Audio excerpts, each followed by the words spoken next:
ìwé Matthew orí 28.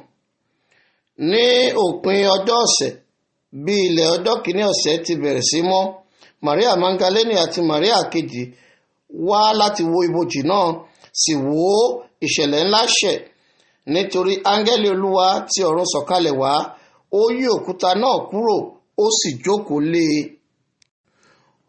Ojú rẹ̀ dàbí mọ̀nàmọ́ná, aṣọ rẹ̀ sì fún bí ẹ̀gbọ̀n òwú. Nítorí ẹ̀rù rẹ̀, àwọn olùṣọ́ wárìrì, wọ́n sì dàbí òkú.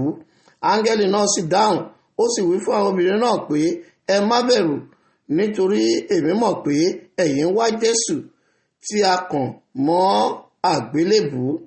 Kò sí níhìn-ín, nítorí ó ti jíǹde gẹ́gẹ́ bí ó ti wí. Wá, ẹ wo ibi tí Olúwa ti dùbúlẹ̀ sí. Ẹ sì yára lọ sọ fún àwọn ọmọ ẹ̀yìn rẹ̀ pé ó ti jíǹde kúrò nínú òkú. Wò ó ṣáájú yín lọ sí Gálílì, níbẹ̀ ni ẹ yóò gbé rí. Wò ó, mo ti sọ fún yín. Wọ́n sì fi ìbẹ̀rù pẹ̀lú ayọ̀ ńlá yára lọ kúrò ní ibojì, wọ́n sì sáré lọ ròyìn fún àwọn ọmọ ẹ̀yìn rẹ̀. Bí wọ́n sì ti ń lọ, ìsọ fún àwọn ọmọ ẹ̀yìn rẹ̀, wò ó, Jésù pàdé wọn, ó wí pé àlàáfíà. Wọ́n sì wá, wọ́n sì gbá ní ẹsẹ̀ mú, wọ́n sì tẹríba fún un. Nígbà náà ni Jésù wí fún wọn pé, ẹ má bẹ̀rù, ẹ lọ sọ fún àwọn arákùnrin mi pé kí ó lọ sí Gálílì, níbẹ̀ ni wọn ó gbé rí mi.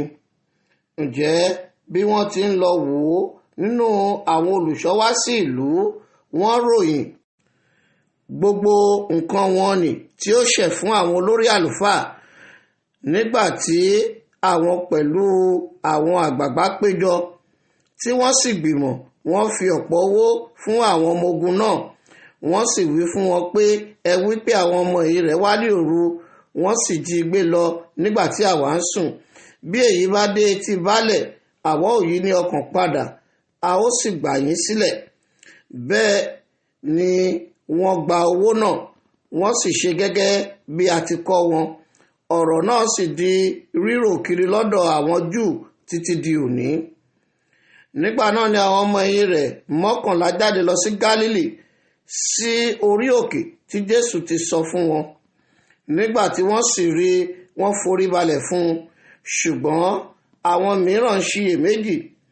Jésù sì wá, ó sì sọ fún wọn wípé, gbogbo agbára ní ọ̀run àti ní ayé lé a fi fún mi. Nítorí náà, ẹ lọ, ẹ máa kọ́ orílẹ̀-èdè gbogbo, kí ẹ sì máa baptisi wọn ní orúkọ ti Baba àti ti Ọmọ àti ti Ẹ̀mí Mímọ́. Kí ẹ máa kọ́ wọn láti máa kíyèsí ohun gbogbo, ohunkóhun tí mo ti parí àṣẹ fún yín. Ẹ sì kíyèsí, èmi wà pẹ̀lú yín nígbà gbogbo títí ó fi dé òpin ayé. Àmín.